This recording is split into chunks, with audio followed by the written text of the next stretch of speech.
been up chasing the sunsets just to see if there's more. 'Cause it's been so long since I tried to love. It's been so long since I tried to love. It's been so long since I tried to love. It's been so long since I tried love. Ooh, ooh,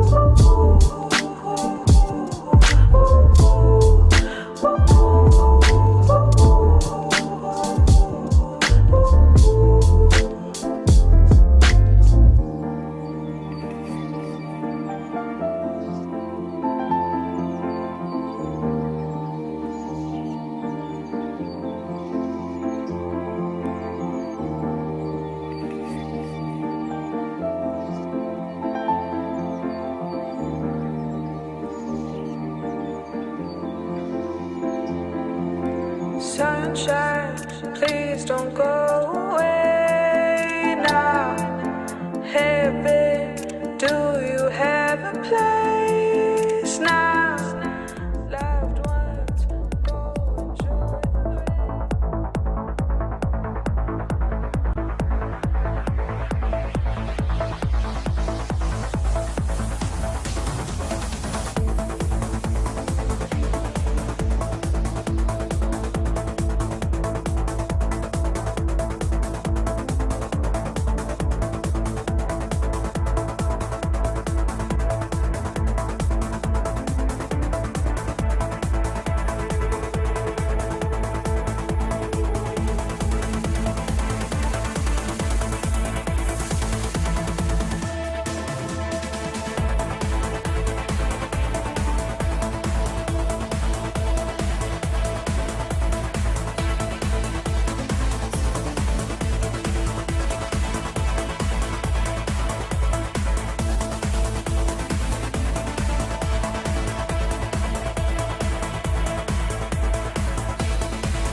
from a place unknown into my world so cold. Then without a warning, I am captured from far beyond the sky.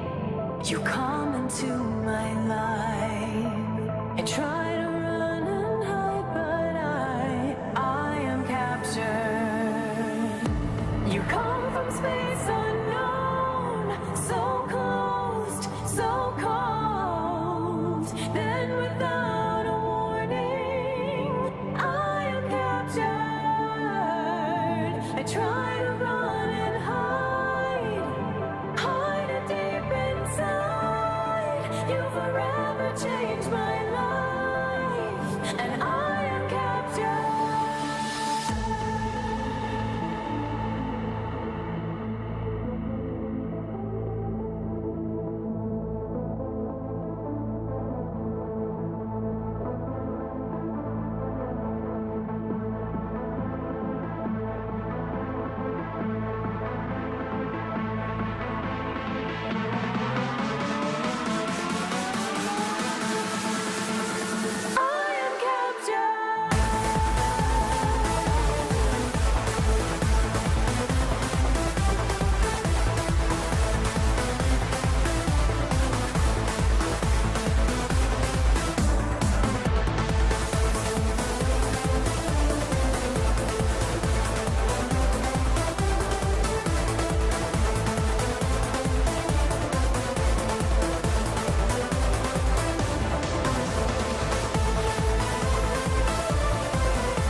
I try to run and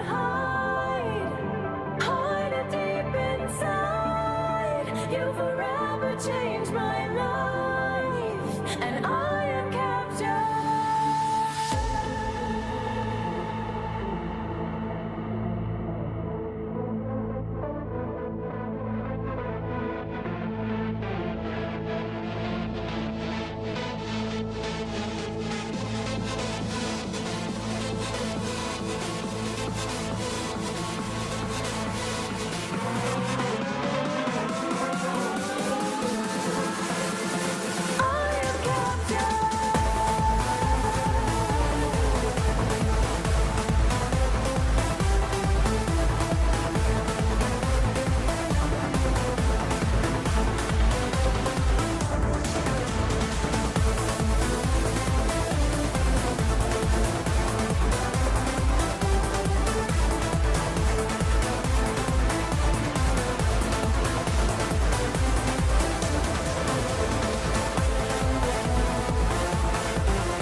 Welcome to the Sparkle Show. With us, we have Amanda Darling. Hi, Amanda. How are you?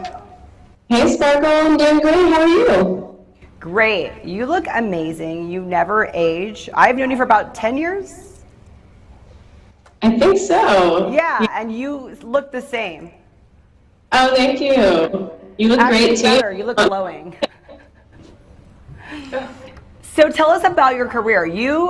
I'm not going to say that what you did. I knew when you first moved to LA, and all of us imports, they don't know the struggle's real. We go through like all these different jobs, one after another, just trying to make ends meet while we fund doing our dreams.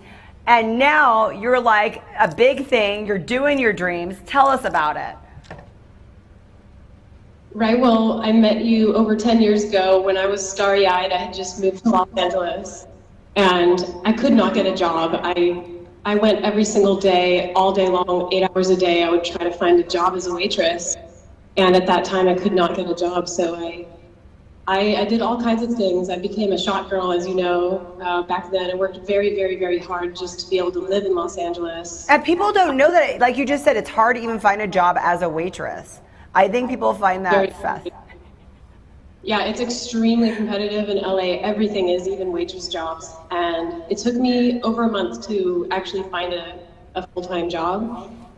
And I had a lot of experience. So yeah, I went from, and I remember having tears in my eyes, just wanting it so bad, just wanting to live in LA. And I had to fight for that. And a lot of people gave up, but I just, through the years, and I lived in LA for 10 years, but I kind of crawled my way out from playing the grimiest clubs and bars. I'm a DJ and a songwriter and a singer. I would take any gig that I could get at the beginning, you know. I played for free, I played desert raves, anything I could, and I would always wear, I come from a musical theater background, so I would wear costumes, and that's just who I am. I'm very Love theatrical. it. Some people It's thought it so was a joke. beautiful. I love your Thank you. outfits. I love your outfits and your photos because you're really great about posting this, and it's visually stunning. Besides the fact that you sound great, everything that you put out there is visually stunning. The outfits, the backgrounds. When did you start all this? This is amazing. Thank you. Well, it started in high school. As I mentioned, I was really involved in musical theater and choir, so I got really into, becoming different characters. And I always thought that would be a great thing to bring to the DJ world. And I had actual agents turn me down because of me being so different, aside from the fact that I'm female also. But I stayed true to who I am. And, 10 years later, finally, well, it's been little by little. 3 years ago, I became resident DJ at one of the top clubs in the world. It's called Avalon. It's on Hollywood and Vine. So that was a big break for me, but I had never had a hit song until, unbelievably, during this pandemic about 2 weeks ago. And that's without any funding or anything.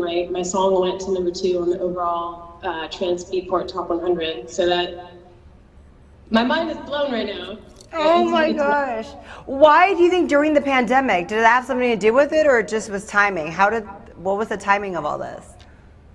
I think it was a bit of a perfect storm because, well, it's a great song. The song is called Captured, and if you haven't heard it, I think that you have, but if your viewers have not I have heard heard your music. It's beautiful. Thank you. It's on YouTube, and it's on Beatport if you want to buy a copy. And the music video is, we'll get to that in a minute, but yeah, I think it was just the perfect storm because a lot of the big labels, I think, are kind of on a vacation right now because there's no shows going on. And here I am, I've been planning to release this song for 2 years. I've spent a lot of time on it. And I put a lot of care into the song, and it's like a child, I want it to do the best it can. So it came out, and I didn't even buy a copy of my own song on the first day because I've been moving, and this whole thing with the pandemic has been so crazy. And then my label called me, and they said, you charted at night. You were number 98 on the hype chart. I'm like, how is this possible? But the hype chart is based on, they have expert listeners that pick the songs they think are actually the best songs. And then from there, I started moving up, and I actually made it onto the main chart, which is based on sales. Oh my gosh, that's so amazing. I went to #2, yeah. Okay, what comes first in your head, the beat or the lyrics? Every song is different. With channeling anything artistic, and I know because you're also an artist, you understand, but it comes from another place. It's not something that you do with your, logical mind. It's very spiritual, at least for me. So, there are times where, usually it'll just come to me. It's like I'm hearing it. It's kind of like you're hearing the future, if you know what I mean. It's usually a lyric, but there have been times when I'm like, you know what, I'm going to start a song. I want it to have drums that are kind of like this, and I'll sit down and I'll lay out a grid and then move from there. So it really depends. But the best songs are usually inspired. So, besides making it in LA, which is already hard enough, we're going to address the elephant in the room, the fact you made it as a female in a very male-dominated world. Yeah. How was that? How when you became a DJ? And I know, and that must have actually probably been a big downfall when you were trying to get jobs and stuff. Maybe some of them didn't even want a female DJ. How did you get your voice heard to where, hey, no, I'm going to be here. I deserve to be here. I'm going to be one of the best. Thank you. I don't really talk about this unless people ask me, because even though it's the elephant in the room, I feel like people focus on gender way too much in the DJ world. And the DJ world is really behind the times. It's not equal at all. It's like 99% male. And there's never been a female #1 DJ, especially in trance. For some reason, the trance world is very much just the women are always singing and the men are the DJs.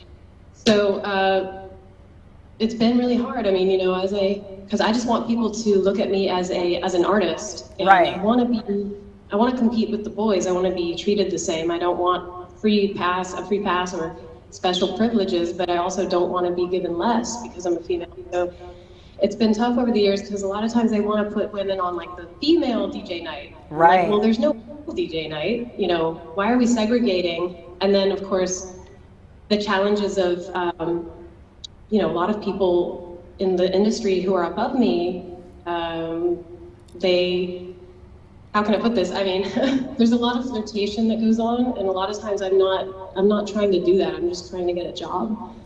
And so, yeah, there's some shady stuff.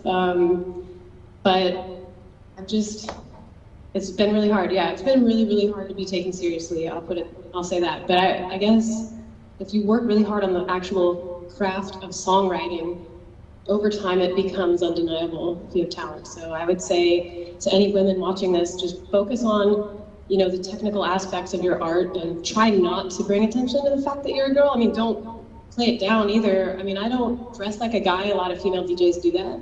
Right. I'd say be yourself, but make sure you're excellent at what you do. I was thinking about that, and that's funny you bring that up because I'm so happy that you stayed true to yourself because you're beautiful. And sometimes that's nice, but it can also be a downfall sometimes too. And a lot of people, they go against the beauty when they are in a male-dominated world like that. And so, yeah, they've gotten where they start dressing like a man, they start getting the piercings everywhere, the tattoos everywhere, and you stayed pretty. So what was the decision into that? I mean, did you ever have, do you have an agent or a manager? How does that work in this? Is somebody giving you advice? Yeah, I've had several great managers over the years. Right now I have a management team of 2 people. I'm sorry, my cats are running around. I was told, you know, to downplay the fact that I'm a girl. You see a lot of female DJs, they all wear the same thing. It's a baggy t-shirt and, you know, like no makeup.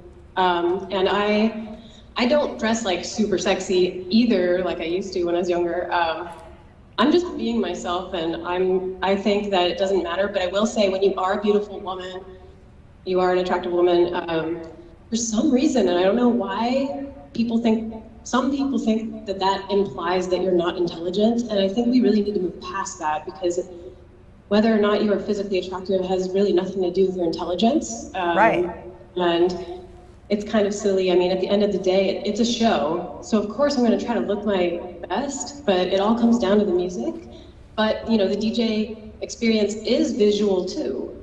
So why not try to be fun to look at as well? I mean, that's why I take care of myself, but I just think everybody should be themselves and proudly be yourself. Don't apologize for who you are. Did you ever get the advice that you should work against it with the different managers and agents you have? Were people giving you different advice that you went against? I was like, no, I want to do it my way. I'm going to do it this way. What was some of that experience like? Because I don't know anything about managers and agents in the DJ world. So you'll really be opening up my eyes right now. Oh yeah, over the years, actually, I think you know, I'm a singer. I started out as a singer actually before I was a DJ, and for many years I did not sing at all because I had people telling me if you sing, they'll never take you seriously, you know, as a DJ, as an actual producer. So I had some people saying don't sing at all, so I didn't sing at all for over 5 years, and I still kept moving up as a DJ. So I think that's kind of good that I did that. But again, it shouldn't matter because those are 2 separate talents. But then I had other people who said, and I remember like one of my ex-boyfriends who was a producer when I first moved to LA. He said, you know, Amanda, you're never gonna make it. It's too late for you to learn producing, so don't even try. Like, they were too old? Yeah, I was Is that what he was saying? He's like, you're too old to learn producing, and. I just think it's kind of silly because also another thing is obviously women can produce music. It's not like brains can't do that. It's kind of silly. So I hope to help break through and have other women. There's a lot of great women out there learning how to produce music, and I want to hear more of the female side. You know, we have a different kind of mind, and we have something really special to offer, you know, to the dance realm. And so yeah, all the women out there, keep working on it. Don't let anyone tell you not to. So at what point did you say, hey, I'm going to start now infusing my singing in my DJ, I'm going to do it all? When did that happen? I mean, I guess I was moving up at Avalon. Avalon was the big breakthrough for me. They saw my talent, and the people there are so great. And they really loved me because I came in and I just did this totally different type of show. I came in and I dressed like I was from the 80s. I love the 80s. So I developed this character of the time-traveling DJ. So I showed up at Avalon with big hair, huge shoulder pads, and I thought it would be fun to open the night with kind of slower music that it sounds kind of like the 80s. There's this new type of music called synthwave. So I was playing synthwave and I would play the guitar. And they loved it because it was so different, and the crowd really enjoyed it as well. So they're like, just do whatever you want. You know, they love me, and because they believed in me, I started to really have more confidence in myself. And I'm like, you know what? I'm just gonna. It's already been almost 10 years I've been trying to make it big. What do I have to lose? I'm just gonna be myself, no matter how crazy that is. And so with the latest song, Captured, you know, my concept is I'm in the Ice Age, which is kind of wild and crazy and out there. And I thought some people might laugh at me because I'm basically like a cave woman. But I just put it out there because I thought it would be a powerful theme. And overall, it's been really, really well received. So I'm really happy. What were some of your inspirations or your idols growing up as DJs? And I say growing up, we didn't really have what we have now until like the last 20 years or so. What were some of the people who were like, oh, I really like that sound, I hope I have that success? Well, my original inspirations were definitely all of the great artists of the 80s. David Bowie would be my number one. I see a lot of his inspiration in your in the way you dress too. I was thinking Bowie. A lot of times I see your characters and the photos. I always have like a little Bowie vibe sometimes from you. Thank you. I mean, he inspires so many people. He was very audacious in his dress, but he was very talented. So he could be whatever he wanted to be, and that takes a lot of guts, by the way. But you know, as far as DJs, I'm a trans girl. I really got into it with my favorites were Armin van Buuren, Marcus Schultz. I love J-Tech. I love Michael Cassette. And I could go on and on. I mean, it's such an honor because I've opened up for a lot of these people. BT, Darude was the latest one. Darude, you know, he wrote Sandstorm. So when I met him, that was just a huge moment when I opened for him at Avalon this year. Because that's like the biggest dance song ever made. So yeah, I love all of those amazing artists and DJs. Yeah. So what are some of the mixes we're going to hear? Like, explain to the audience that has never gotten to see you DJ, what could we expect from like one of your shows? What are you going to take us through? What kind of like mood are we going to have? It's going to be unlike anything you've ever seen before in the DJ world, and I can say that with confidence. It's a full-on time travel through music. The visuals, like you see behind me, they change as the music changes. It's an EDM format, but there are hints of, for example, Egyptian sounding progressive house comes in, and then suddenly the visuals change and we're in Egypt, and the costuming, and when I get the budget, I want to have dancers who come out. Suddenly, there are beautiful women dancing. They look like they're from ancient Egypt, and I have actually it's right here, I'll show you. So imagine I come out and suddenly I have this on. Oh, that would be fun. Now I'm thinking like Vegas, this is really nice. So it's like, the way I see it, and we go to all different times in history, but I mean, I only pick a few different times every show, but it's fun because it's easy to follow. It's not a complicated storyline, but it is a story. And I feel like with DJing, you have the whole stage. Why is no one telling a story? You know what I mean? I mean, some people kind of do with the mix, but there's so much space that's not being utilized on the stage, and I want to really bring it to life with something that people, even if you're, you know, having fun, you're drinking, you can still follow. It's not super complicated story. It feels like you went on a journey together, and I think that helps people bond with each other as well on the dance floor. I am getting so happy and so sad right now because I'm like, I want to go so bad and see you, and then I'm like, oh my gosh, that might be some time. I know. Which brings us to the point of what's going on. I know you know, everybody is going through a hard time, but you're in that career where it's wow. What are some of your thoughts right now? Oh, it has hit us, the DJs, I think, harder than anyone. I other do, than I think maybe- so. Yeah, and I also, you know, I was working with children as well before this happened, so all of my work dissolved. What was it work with children, if you don't mind saying? Oh yeah, no, I love children. I also have done children's entertainment for many years, but now my career is picking up, so I don't think I'm going to do a lot of that, although I do want to give back to kids, maybe do like a children's song or an album at some point in my career. But I guess to inspire people who are listening, I went from the darkest time, one of the darkest moments of my life, to finding a way to adapt. So I lost all my work and I had to move because I couldn't pay my rent. And I moved in with family, but then I started doing this time traveling chronicles. You see in the background, this is my setup. So I started live streaming 3 times a week. I was doing 8 or 9 hours live DJing every single week. And because of my show, I was able to attract sponsorship and a bunch of new fans around the world. And now I'm doing well. And then my song went to top of the charts. So if anyone's going through a hard time right now, I would say, I mean, we all are, but think about how to be creative, and then of course keep your faith, because sometimes something great can come out of a tragedy. And you know, I hope I can be kind of a twinkling, you know, sparkle of life, of light, you know, to people, give you hope that God works in mysterious ways. So even though this is a dark time, I think some good things are going to come out of it. I love that story. Oh my gosh. I don't know, I want to give you a hug.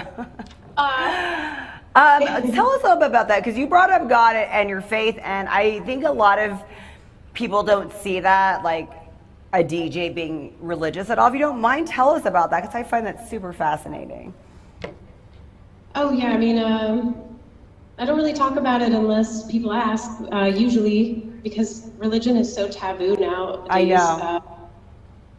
I'm not religious. I don't go to church or anything like that, but I'm very spiritual, and the beautiful thing is you can pray anytime. You just have to think a thought, you know, God is ever near and in our thoughts. So it's just, you know, it's as simple as just going, hey, the day before I hit number 2 on the chart, I just prayed. I said, you know, God, I can't do this without you. I just can't, because I didn't think the song was going to do well at all, because I had no money to promote it. And before all of this happened with the pandemic, I was fully employed. I actually was working 4 different jobs, believe it or not. I was working as a voice coach. I was, you know, teaching DJing. I was working with children, and of course, my main thing of being a DJ, music producer, and singer. So my life, I had a nice house, I had a nice car, everything was going great, and I kind of felt like I lost a lot of material things, and there was no money, you know, at that moment to promote the song like I thought I was going to have, and the song got rejected from like 50 labels, by the way. Really? Wow. And so I was really sad about it, you know, and I had a moment, and I said, you know, basically, I just can't do this without you. I need your help. And then the next day I charted, you know, I get all emotional about it, but it was like a really beautiful moment. This might seem a personal question, but again, people are just so fascinated about this, especially me. And you said you had the 4 different jobs doing this, but I know Avalon's very successful. Were you not getting paid enough as a DJ, or were you just a little more ambitious doing a little extra things? If you don't mind talking about it, I think we're just really curious. Oh yeah, I mean, I hope I don't get hatred for exposing some of the truths about the industry. It's sad. The DJ world it's a lot of smoke and mirrors. There are a lot of people who are very underpaid. The general structure of pay for any kind of festival is you have the huge headliners who get paid, you know, ungodly sums of money. Right, and that's what we hear about.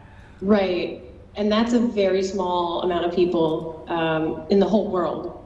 It's right. Only a few thousand people, or less than that maybe. And then it's kind of like with any art. So you have hundreds of thousands of other DJs who who are, you know, good, and they always want you to play for free, or it's free, it's exposure, or whatever that word has been so overused in the entertainment industry. Exposure. I'm sure every time someone says that, you roll your eyes. They're like, I've had enough. I've had 10 years of exposure. I want a paycheck. Yeah, it's a lot of people get taken advantage of. It's really sad. I've never been a free DJ, except for at the very beginning. I don't DJ for free unless it's charity. I think DJs need to create like a union, because you have people who pay, and here's the crazy thing, is it's pay to play. So a lot of these big clubs, it has nothing to do with your talent. They'll actually let you pay to open for big artists. And I don't think that's right. And I think that the openers and the closers and the support, you're on the same stage. You're playing for the same audience for the same amount of time, but you're getting like 1% of the amount of pay of the other person on the stage. I think it should be more, a little bit more considerate, and I hope that will change, you know, in the future. But yeah, it's hard until you make it big, and then you make it. That's crazy, because you're big and you're at one of the biggest places ever. So that's, I'm sorry if I never have asked people about money before. This is just, I'm so fascinated by that, because I think the assumption is that you're putting on a huge show. It takes, who cares about the time you're on stage? To put that effort out took hours and hours of your time to even do in the first place. So I think this is shocking right now, I guess, to me. Maybe I don't know much about the world.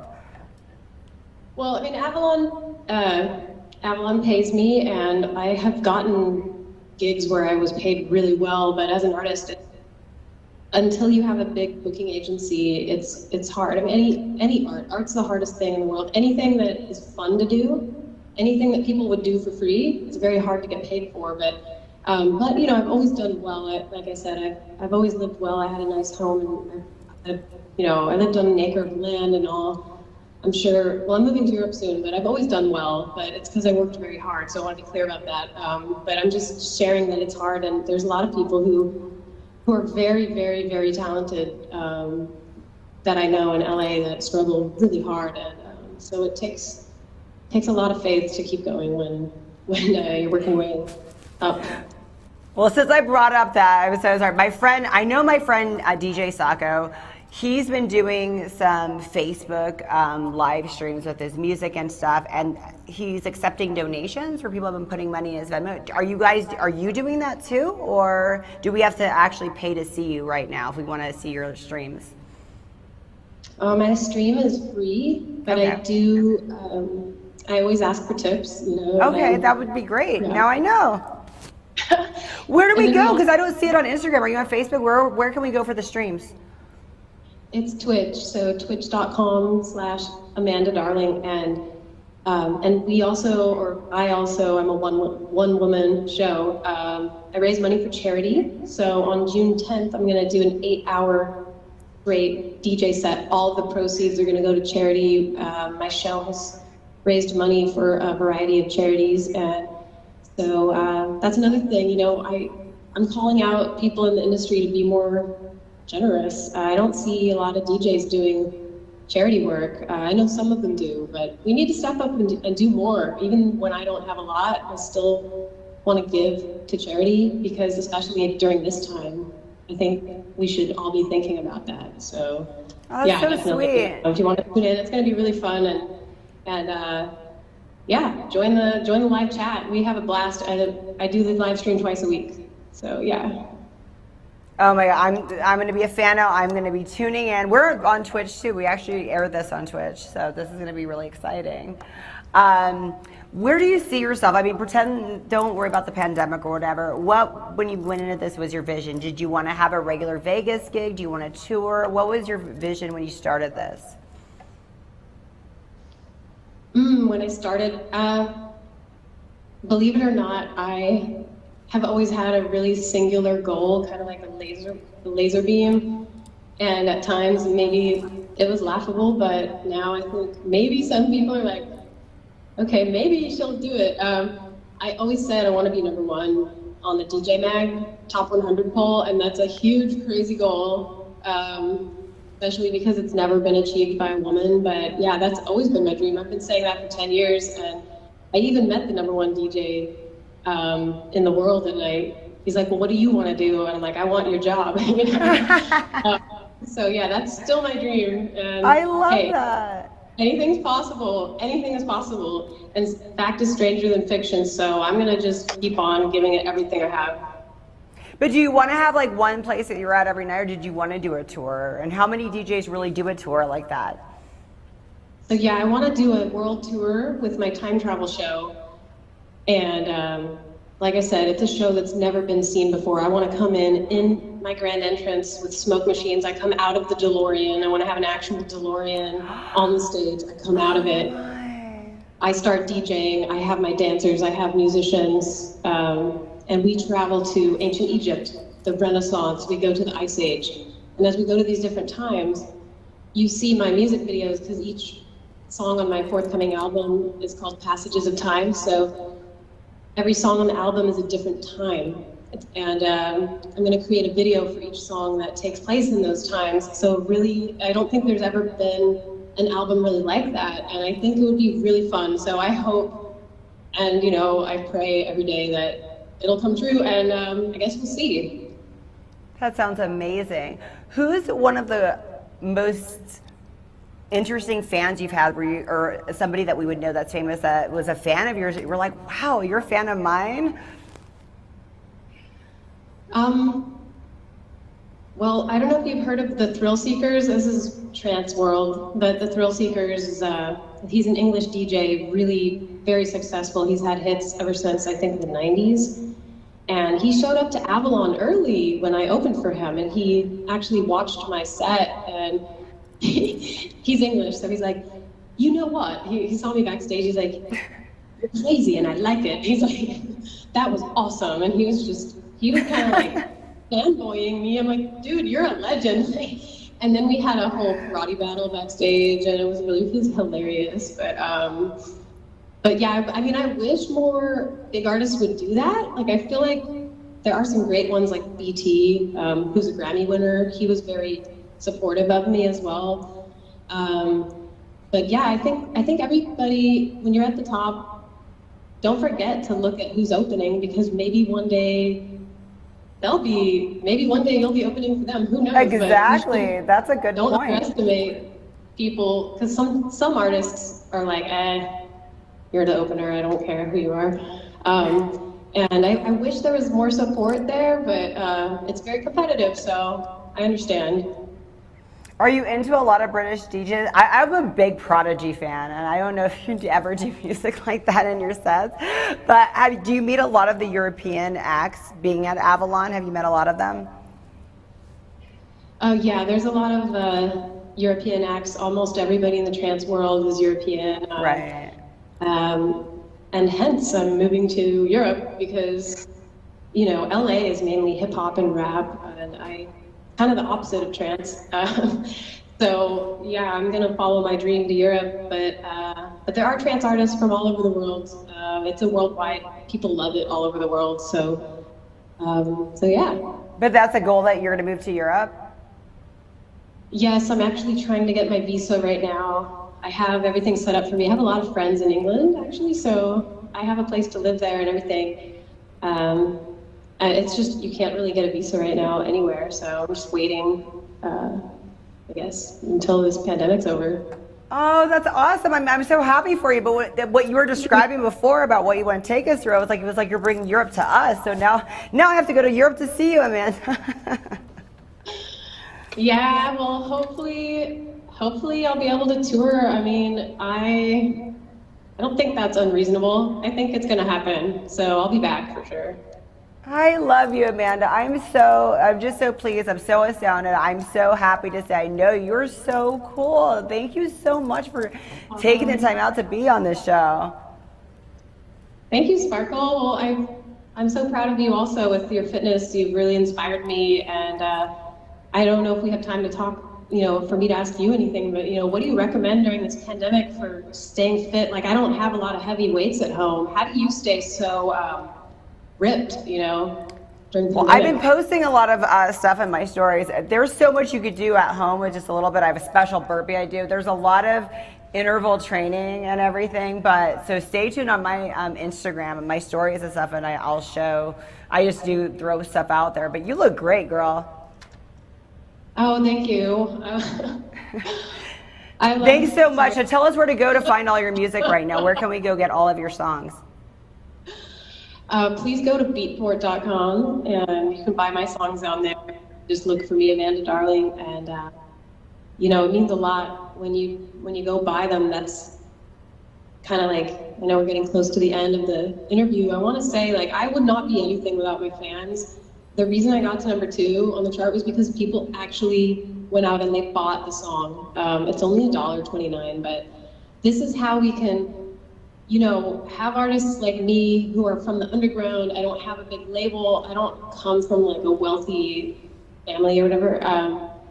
But people like me can rise when there's support, and that's the incredible thing, and that's why we should always support our grassroots artists. So thank you to everybody who buys my music, and yeah, I really appreciate you. Thanks so much, Amanda. Thank you.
What's in it? Never mind what's in it. You just bring me back the briefcase unopened.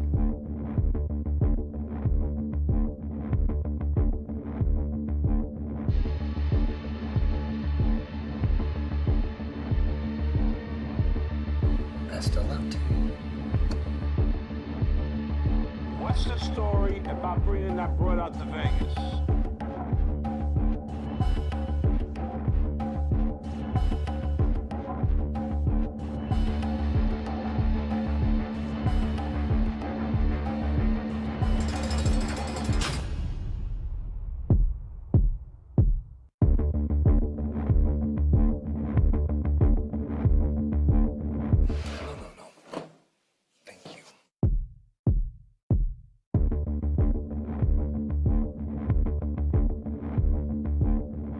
Welcome to the Sparkle Show. With us, we have Ricky Bird Jr. How are you? Good. How you doing? I am doing great. So tell us about Booze, Broads, and Blackjack. Booze, Broads, and Blackjack is a film that we did based off a book written by Carl Nacita, who also produced the movie. We just finally released it. We were supposed to have a premiere on April 10th, but got canceled or postponed due to the coronavirus. So, but it's been hitting festivals, and we won a couple of awards so far. So that's been pretty cool. But So it's it's a basically like feature a mob film. movie. Yeah. What's it about? It's about this guy, Jack King. He's a DJ, and he ends up kind of doing a job in Vegas for the mob. And that's pretty much how it all kind of kicks off. So he's like dealing with the mob and then also playing blackjack. So it's a pretty exciting little mob movie. If you enjoy like indie mob movies, you'll probably like it. You know what I mean? But Well, who doesn't like a good mob movie? But is it funny? there are some funny parts. It's kind of be like more serious, but it still has some funny moments or whatever. So, anyone who's watched any Hectic Films productions knows that I have a couple funny things that we like to throw into shit. So That's good. We need more comedy. I'm always struggling to find some comedy. So explain to us about Hectic Films. How long has Hectic Films been around? We've been around since 2004.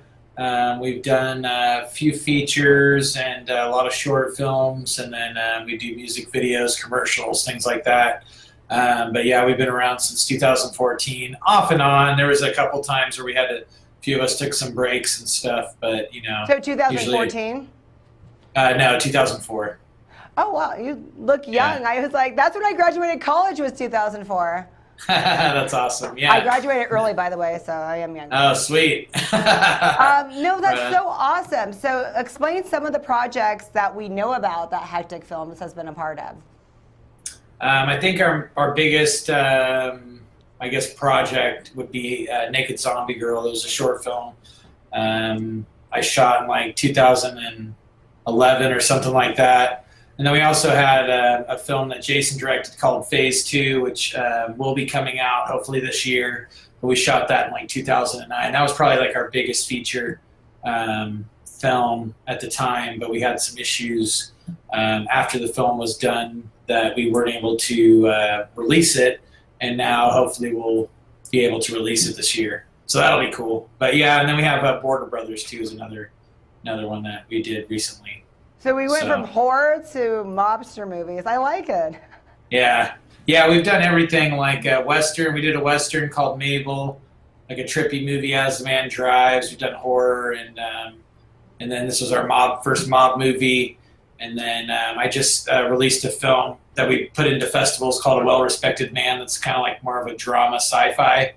And yeah, so hopefully we'll win something on that too. But yeah, I like to keep it fresh and do new things and try to do challenge myself each time we do something different, because horror is easy. I like horror, but it's horror audiences are really forgiving. I want to go somewhere where people critique the crap out of me and I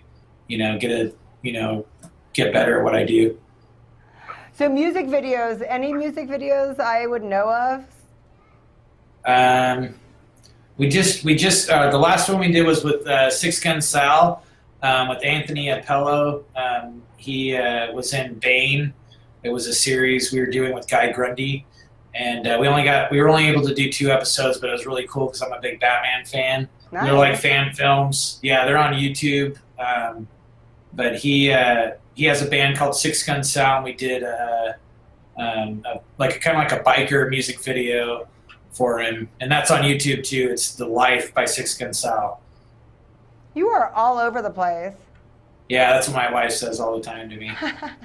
What about shows? Is there any type of shows that you guys have been putting out there?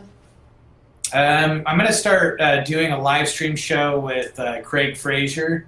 So we're working on that, and then we're going to be bringing back some of our old live stream shows. But some of them are still in the works. Some we may not bring back, but we have a short film and escape room that's coming out, and the escape room came out in February, but then everything closed down because of the virus. So that's called The Video Store. And we have like a 90s intro trailer online if you want to check that out. But basically, that sounds like fun. Yeah, you're stuck in a video store, and there's like aliens have taken over. So it's pretty dope. It's like for the whole family too. 8 people in the room. It takes you an hour to get out, and the short film serves as the backstory. Well, we opened the room early, and then we were working on releasing the short film, but we had to cancel our last shoot date, and the room obviously closed down. But it was doing pretty well. We had a lot of people that dug it, so it sucks we had to close down, but obviously we don't want anyone to get like the corona or whatever from going to the escape room. But it's cool. It's like a blockbuster. That could be a movie in and of itself.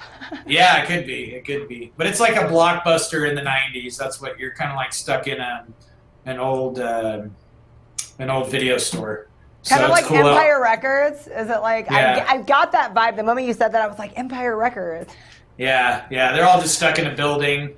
And then you're stuck in there, and you have to get out, and then there's aliens like flying through, and it's all based in my hometown of Bakersfield. So people that are from Bakersfield or whatever will recognize some of the monuments and stuff, because we did a lot of the stuff practical. So like we made like models of like cool places in Bakersfield, and we have aliens like flying over them and crashing into them. So it's pretty cool. So since you're from Bakersfield, do you use any corn Yeah. music in your movies? No, not really. I'm not really a big Corn fan. I mean, it's cool they did what they did, but I it's love sacrilegious Korn. to say it. But I mean, they're all right. They're okay. I'm not like. That's the last concert I went to before all of this happened in March. Oh really? Yeah. Oh really? How was it? They're great live. It I was saw them great. live before. Yeah, they're pretty good live. Yeah, they have a street here in Bakersfield. It's like a really short street. I don't know if they're messing with them, but there's actually a Corn street behind our. With the K and everything? Yeah, it has the K and everything, and it's backwards on the street sign. Yeah, it's right behind. I don't know what they're calling it now because it's not the Rabobank Arena, but it was the Rabobank Arena, and now it's called something else because some other bank bought it out, so it's some other bank arena now. But it's where the Condors play, and they have a little road, corn road back there. It's pretty funny. But yeah. What about a Hectic Films Road? When do we get that? I know. I don't know. Hopefully soon. Hopefully When soon. this movie becomes a hit. Okay, so Booze, Broads, and Blackjack. You have D.T. Carney in it. I love him. Yeah. He's great. Yeah. He is great in the movie too. You have somebody from The Sopranos in there, right? Yes, we have Big Pussy. So that's his name in the show. I know. When I first heard it, because I hadn't watched The Sopranos before, and I was it was one of those shows that was on my bucket list. So I was later to the gang or whatever. But it was a great show. But when they said his character name was Big Pussy, I'm like, okay, that's okay.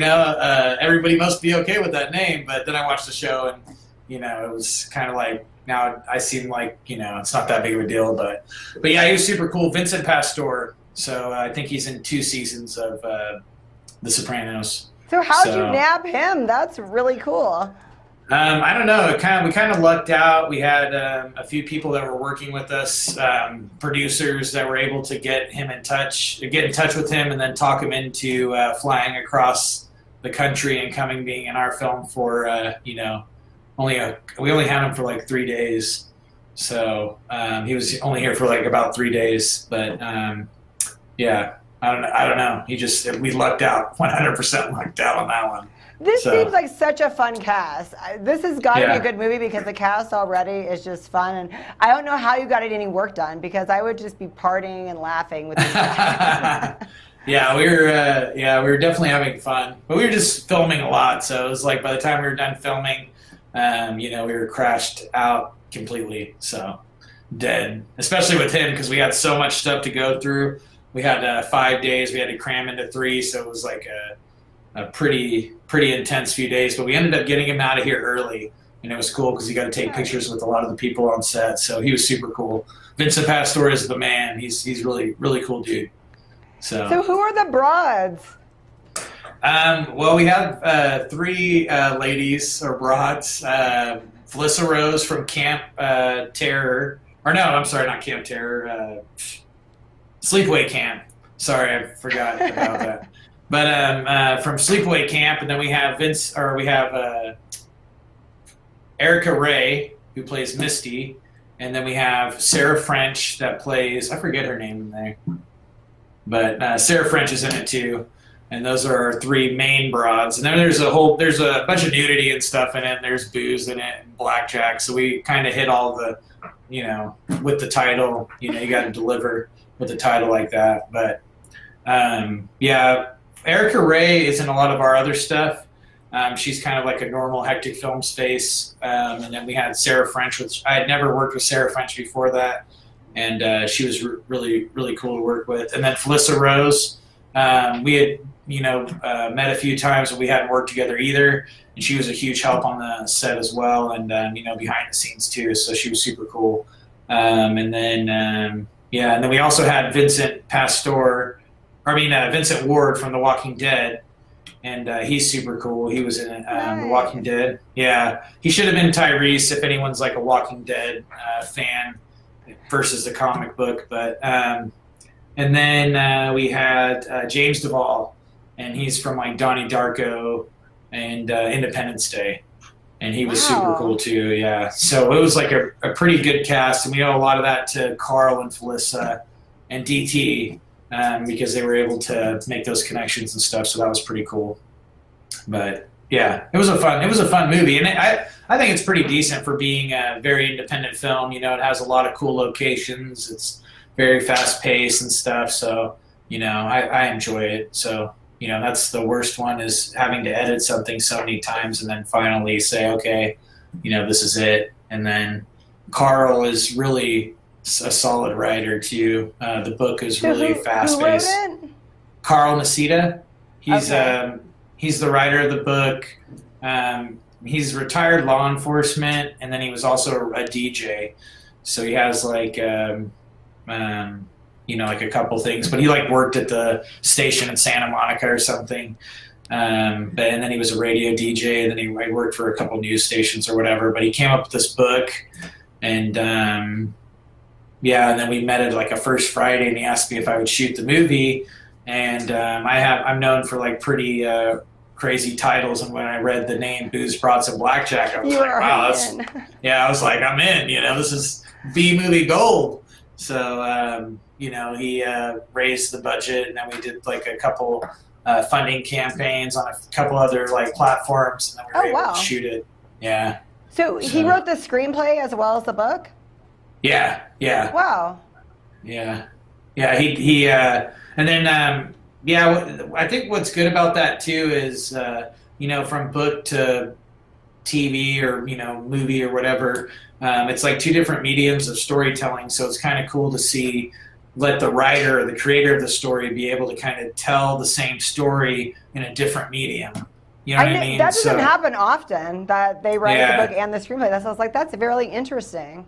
Yeah, so that was cool, and I dug it, and I was glad Carl was able to do that. So, but yeah, he's a pretty good writer too. Hopefully, he comes out with a sequel so we can make a Booze, Rods, and Blackjack too. But we'll see. Oh, and the star of it is Joe Raffa.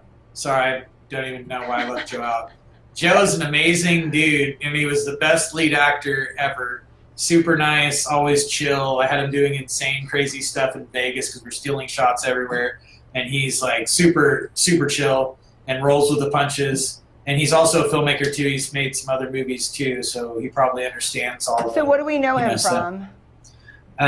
He had a show called Spades, but I don't think he's been in anything on television, but or like in a bigger movie or anything. But he makes independent films, and I feel bad now. I forgot about he just came out with one, but I think his other show was Spades before and that's on Amazon. But just look up Joe Raffa.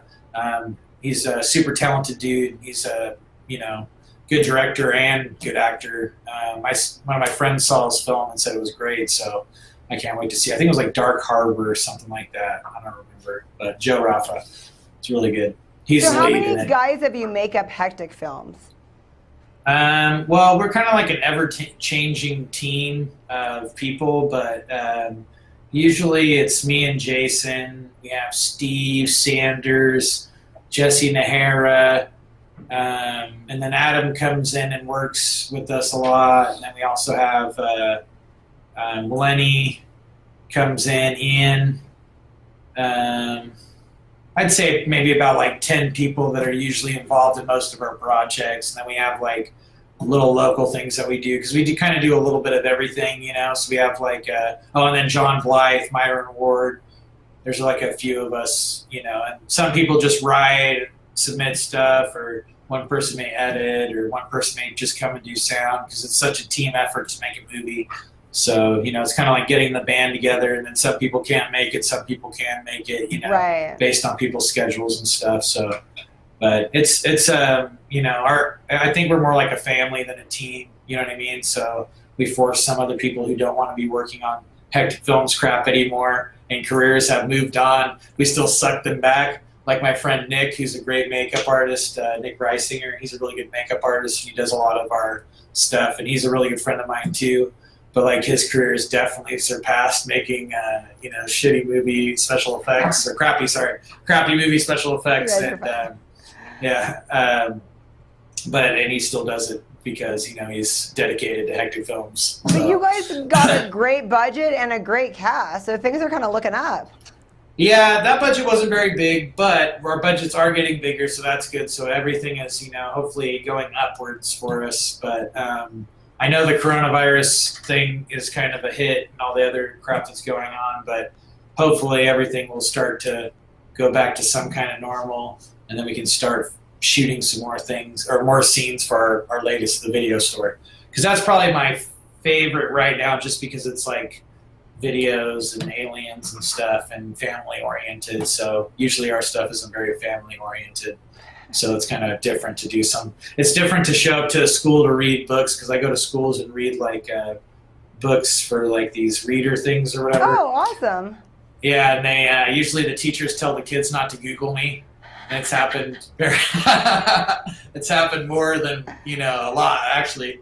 But they're always nice to me or whatever. They're like, well, don't Google him. Or the kid's going, what kind of movies do you make? And I can't give them anything. Well, now we have the video store, so I was passing out stickers to the kids and stuff. And it makes it, kind of a funner or more fun way to connect to, other people besides just our normal weirdo people that watch our horror and other crap, So you guys are located in Bakersfield. Yeah, in Bakersfield, California. So if someone wants to hire you to shoot a music video or a commercial, you're willing to travel? Yeah, most definitely. We've traveled for a couple things, but we're anywhere we need to be to shoot something. As long as we're not getting boned on the budget, we'll be there. So That's awesome. awesome. I've shot in Fresno before. We shot at. What did you guys shoot in Fresno? I'm trying to remember. I know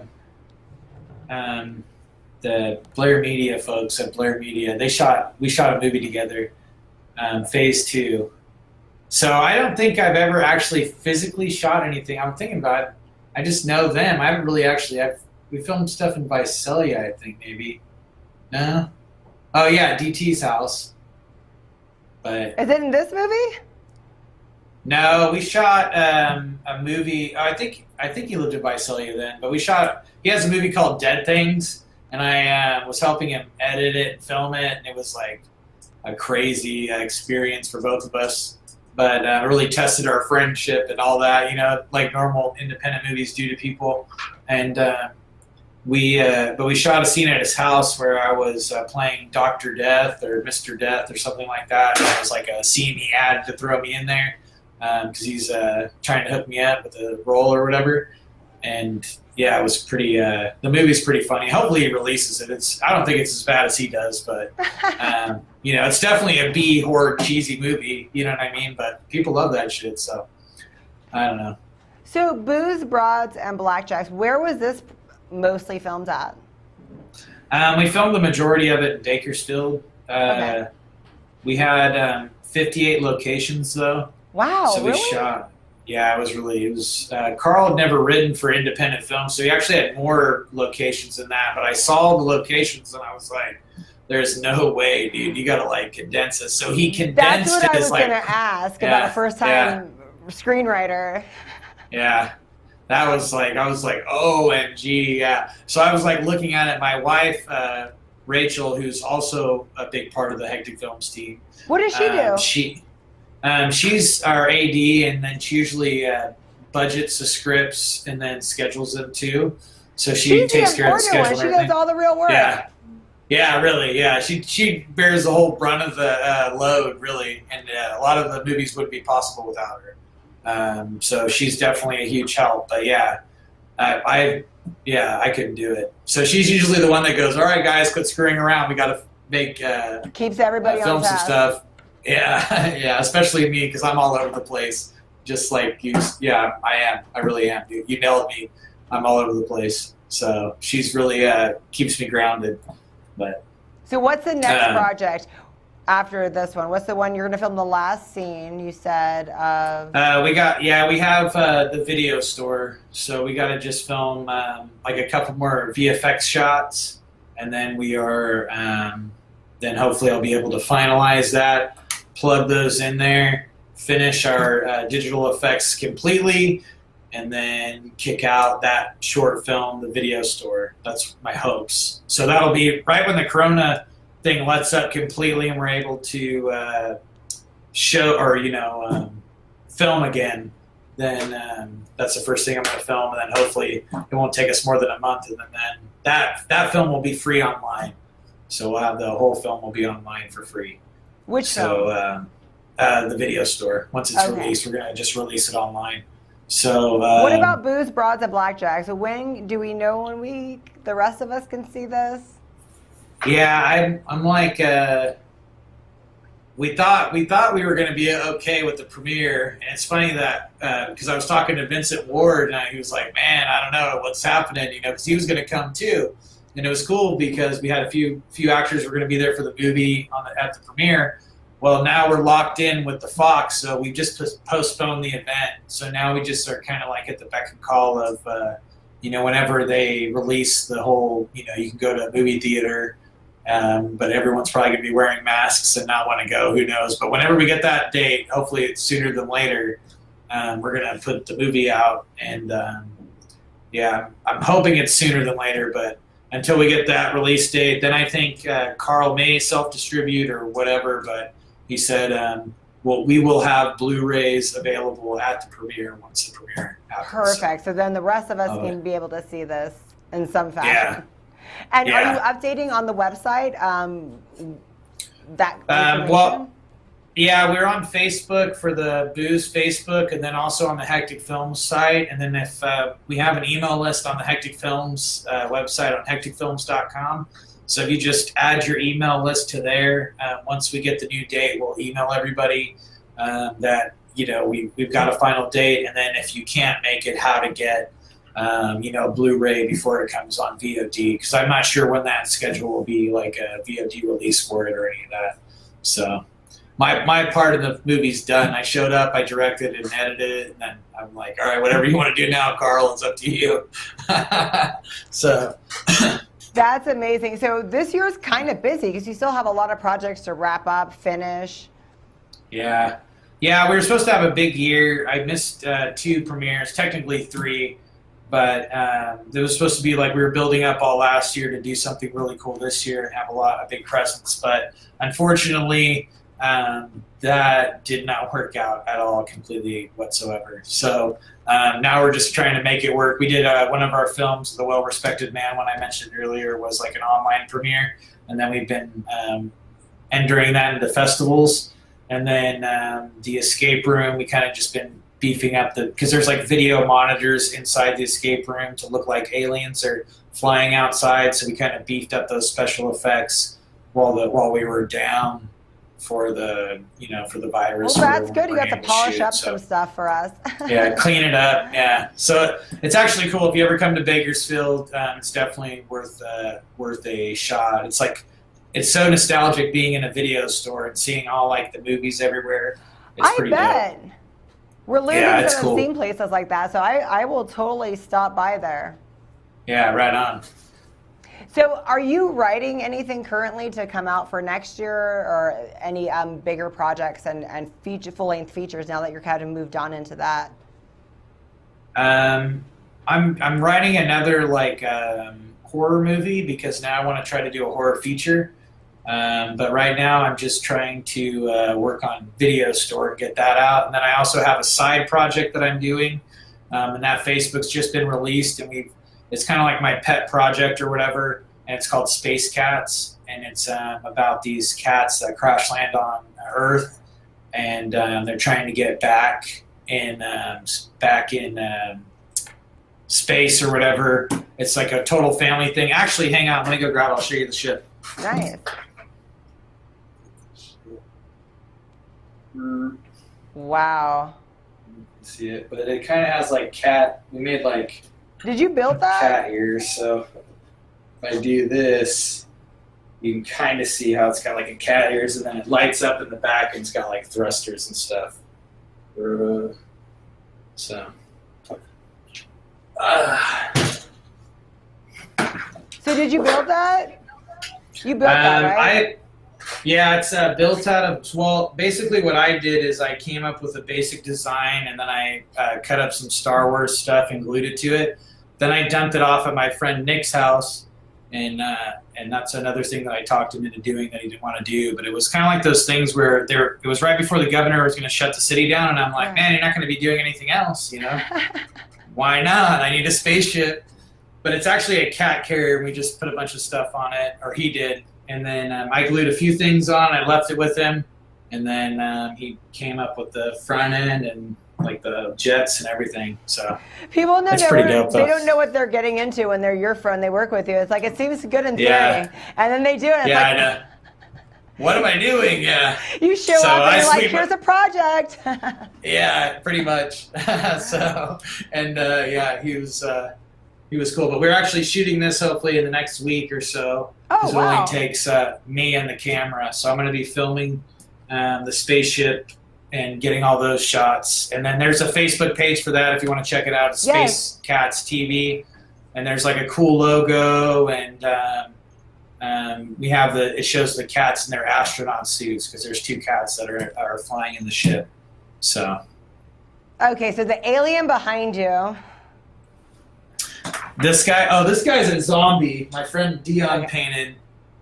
That's a zombie. Is that from one of your films? No, we did random. we did a collaboration with this guy. He had an art gallery, so he painted this picture. So he's actually holding a slate that says Hectic Films, and then on the bottom it says The Basement on the bottom of the slate. So he painted that.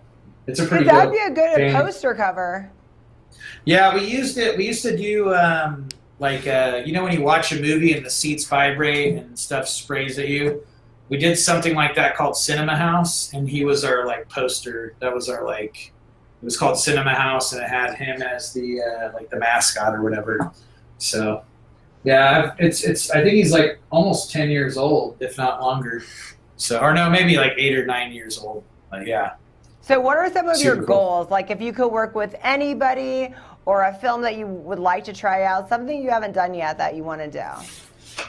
I think my goal would be to work on a film that budget was not there was no budget was there was unlimited source of money. Robert Rodriguez says shoot your money hose at it. Well, I wish one project I had that money hose where I could shoot it at a couple of projects just to kind of get the ball rolling.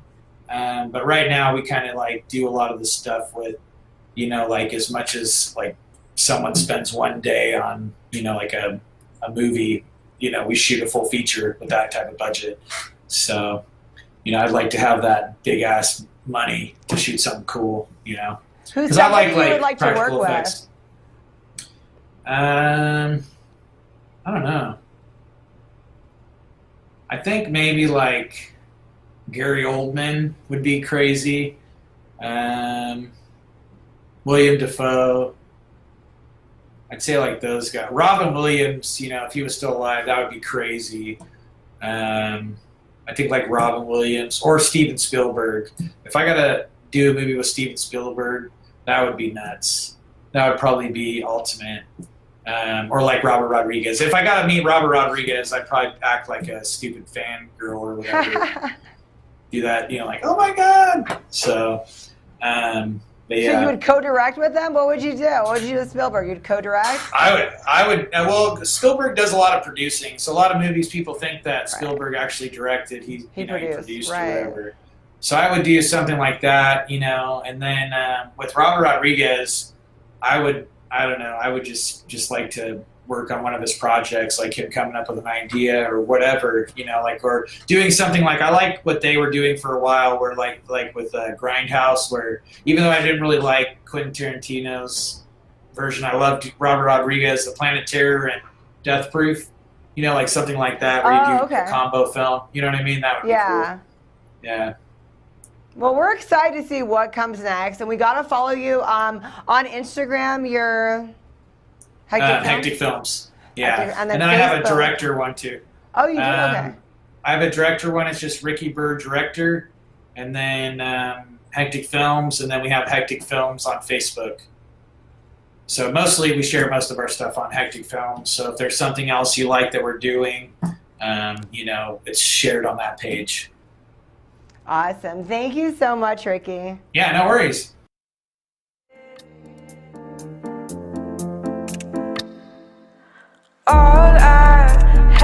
this pain.